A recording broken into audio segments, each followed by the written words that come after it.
It is high time we thought about citizenship education. Good morning and welcome. Of late, the issue of citizenship has assumed unprecedented national significance. This is largely due to the political twist that the BJP led government at the center, the India government, has imparted to the status of being a citizen. The obsession is with deciding who can be included in the bracket and who must be excluded from it. But a more fundamental issue is whether or not we actually care for citizenship. Now, the only proof, in my opinion, that we value and care for citizenship is that we understand what citizenship means and entails. And as far as I can see, nobody seems to be really interested either in understanding or in spreading or propagating a wholesome understanding of what citizenship should mean. And therefore, in this video, I suggest a few preliminary reflections or thoughts on the subject. Now, all of us, from our birth onwards, get trained in respect to various things.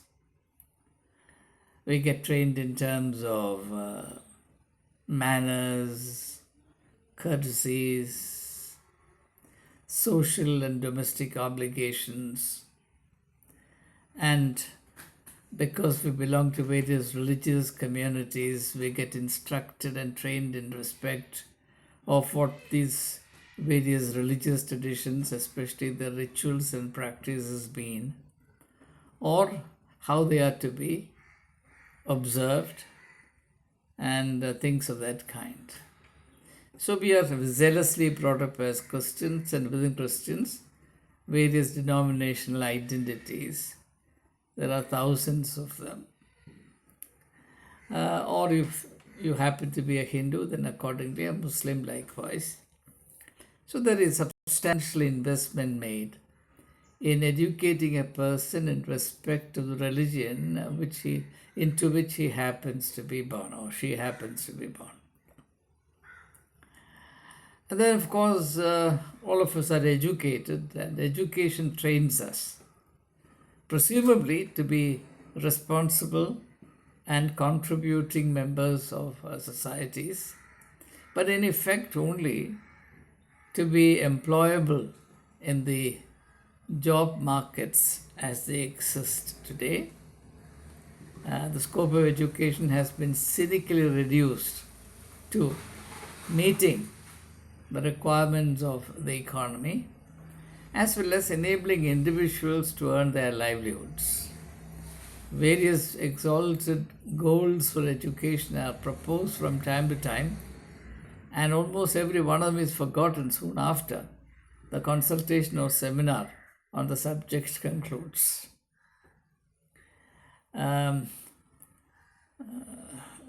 About 100 years ago, a very interesting and at that time popular work appeared in the United States of America.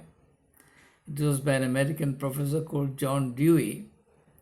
And the main substance of his argument in that book is that education must prepare its beneficiaries to exercise a responsible citizenship in a democratic society or democratic polity.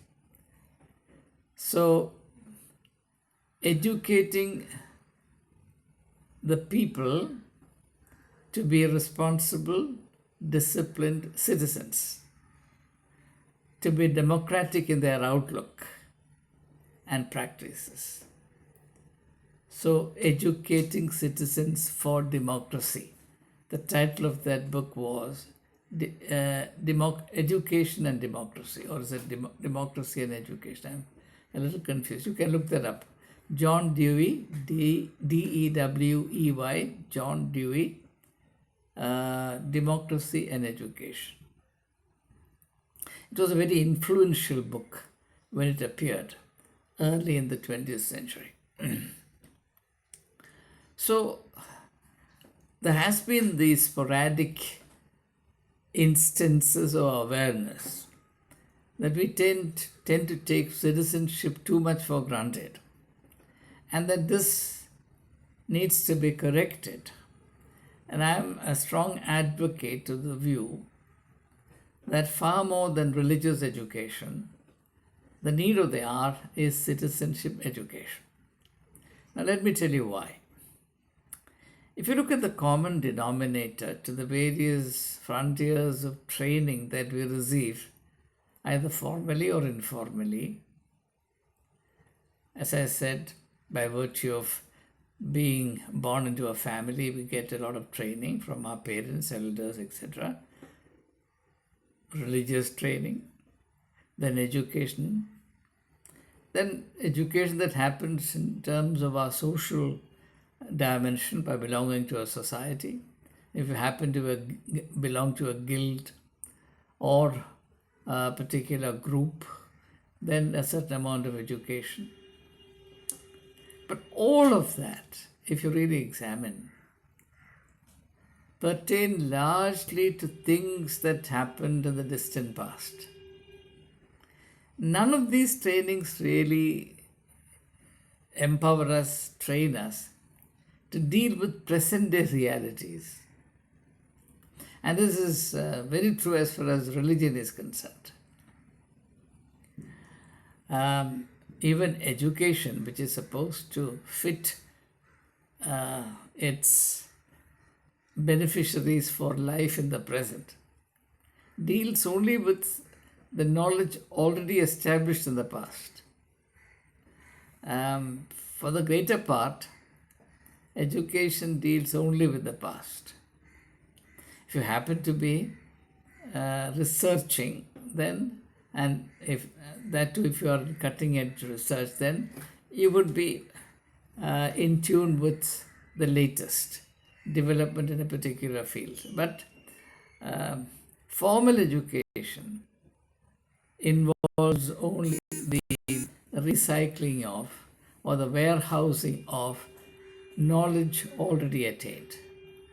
So it has a reference to the past. And as I said, when it comes to religion, that past is far back in the past.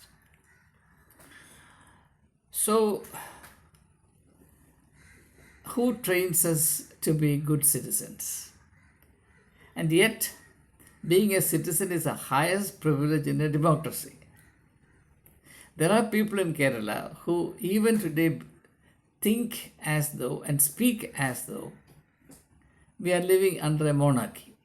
I don't know if this is how people in other states also think. We have a politician in Kerala, the only successful BJP candidate for the Lok Sabha elections 2024, Suresh Gopi, who addresses the people as subjects because he has not yet moved into the world of citizenship.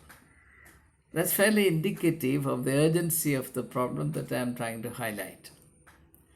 Our mode of thinking is not democratic, and nobody seems to realize that this is a huge problem. And in my opinion, religion plays a very big role in this. After all, every religion has been formed in the historical phase either of feudalism or of monarchy, and therefore the structures, the metaphors, the symbols, the attitudes, the value systems, the outlook, the total vision is pre-modern. Therefore, if you are too deeply nurtured in religion, you will, without even knowing it, get alienated from the democratic culture. You'll become incapable of democracy. And in order to understand this, all you have to do is look at the way religions are organized. There is no religion in practice today which tolerates democracy, leave alone being democratic. There is no religion which in its self-organization as well as its inner life, its communitarian life, tolerates democratic ideas, values, ideals and goals. Every religion in its organization is feudalistic or monarchical, certainly pre-modern, pre-democratic, and therefore too much of religious indoctrination, religious training, religious formation suppresses in individuals their sense of citizenship. Now, for a religiously diverse society like India, and a country as vast as India is, this is a very serious problem unless and until citizens are enabled to emerge from their ghettos, religious ghettos, the ghettos of regionalism, ghettos of particular language, zeal, and various other forms of local identities which are preferred to national identities. We shall never succeed in fostering a sense of belonging together or succeed in enabling citizens to develop that sameness of the spirit which is so very essential to build that powerful sense of belonging together as a nation. As of now, we exist in our various enclaves. There is something called the Indian Constitution, and we pick and choose only those articles in the Constitution which gives us some advantage. No one really cares for the Constitution. Just as Christians don't care for the Bible as a whole, the only way Christians relate to the Bible, barring some rare exceptions maybe, rarest of rare exceptions, is to cherry pick from the Bible verses that suit their needs or their convenience at the given point in time.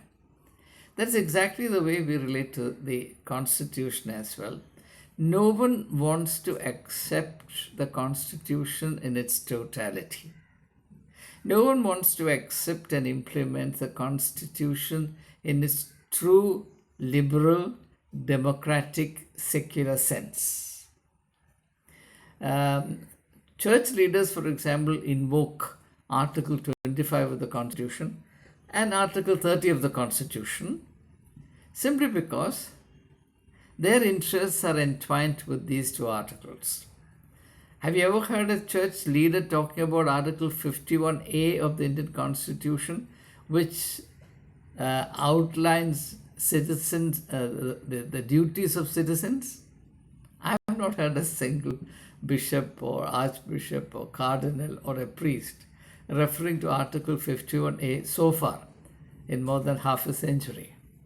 Whereas frequent references are made to Articles 25 and 30.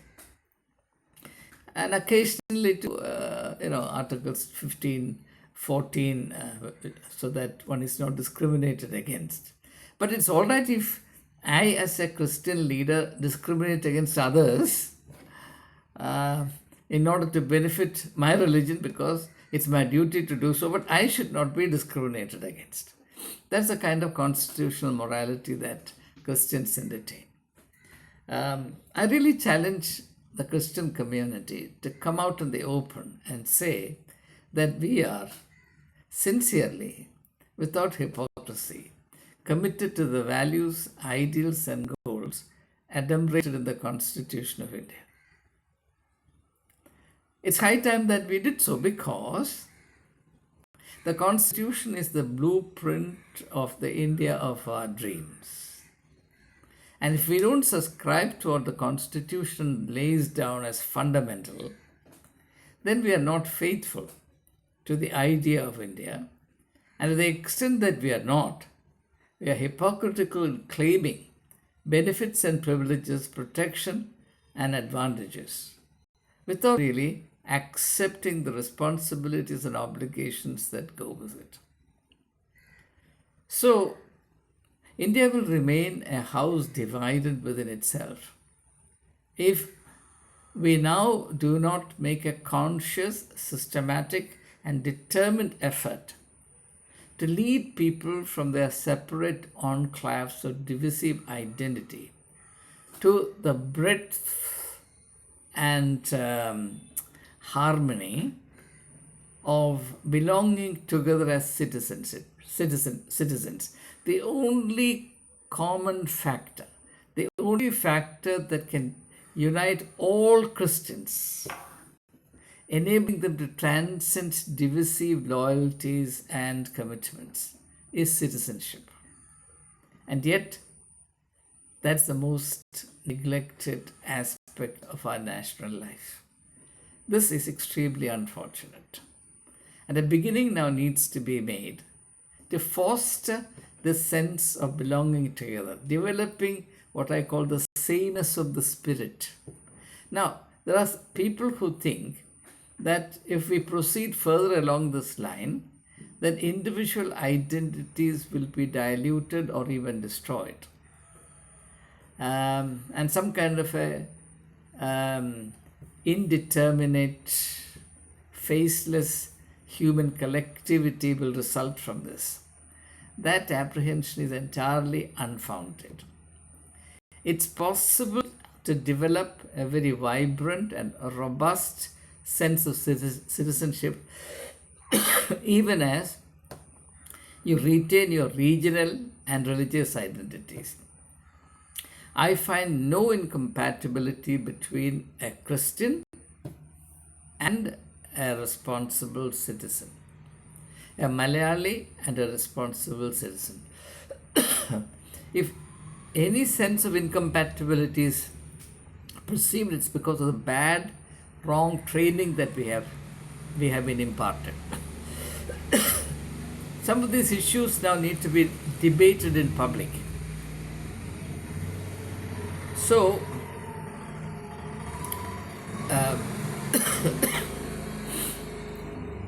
I believe that the agenda of education in particular must include a very definite component of citizenship education. Let me conclude by referring to an experiment I undertook in Delhi in my tenure as a principal of St. Stephen's College. I offered to the citizens of Delhi a course under the auspices of my college. It was titled Citizenship and Cultural Enrichment. The idea was to bring together people from various walks of life, various age groups, various religious backgrounds, etc., and make them interact among themselves in the context of citizenship ideas in order to enable them to discover a new sense of unity. This is not the time for me to go into details, but I need to say that this idea proved a massive success and a tremendous hit. I had about 320 students who registered for the course. The course was entirely free of any tuition fee. It was a weekly course. Those who registered for the course would come to St. Stephen's College and spend 2 hours in the afternoon on Saturdays. And sometimes the session lasted for 2.5 hours. And my students were in the age group of 18 years and 80 years. And you should have seen the enthusiasm with which all participants participated in that process and the joy it generated. And even today, some of the members of the citizenship education program are in touch with me. At least a few of them have come and visited me in Kerala, coming all the way from Delhi. And an yearbook was published by those who participated in this course. And if only the 38,000 and more colleges in India will adopt a program like this. For example, each college taking about 300 students per annum from citizens. Citizens in the locality where these institutions exist. A tremendous impact can be made on the society without 1 rupee additional budget allocation. Because all the infrastructure already exists, the manpower already exists, you have faculty members, you can also involve distinguished members of the public. The faculty I formed for the citizenship course included one of the sitting judges of the Supreme Court of India, Justice Madan Lokur, the then Chief Election Commissioner of India, S.Y. Qureshi, and a very prominent journalist. I, of course, delivered the majority of lectures. But what I'm saying is that we are actually sleeping over vast resources that remain criminally underutilized. And it happens because we really don't have a concern for the country that goes beyond narrow parochial, sectarian, or communal interests. We must think for the country. Even our patriotic excitement does not really care for the country. As somebody said, all patriotism can be finally reduced to money. If there's no money in it, nobody will be patriotic. That's why for all our patriotic zeal, we are not able to construct enduring roads, even temples, Our bridges collapse within weeks of their inauguration. Road surfaces crack like papadums. Our patriotism does not make any difference. Our patriotism does not inspire us to run excellent education institutions or caring health institutions. Our patriotism does not make us take good and transparent care of our national resources. Our patriotism does not make us even a bit less selfish and corrupt. So it's an exercise in massive hypocrisy. And I quite agree with the person who said, I can't really remember who actually said it first, that ultimately patriotism only amounts to money, nothing else.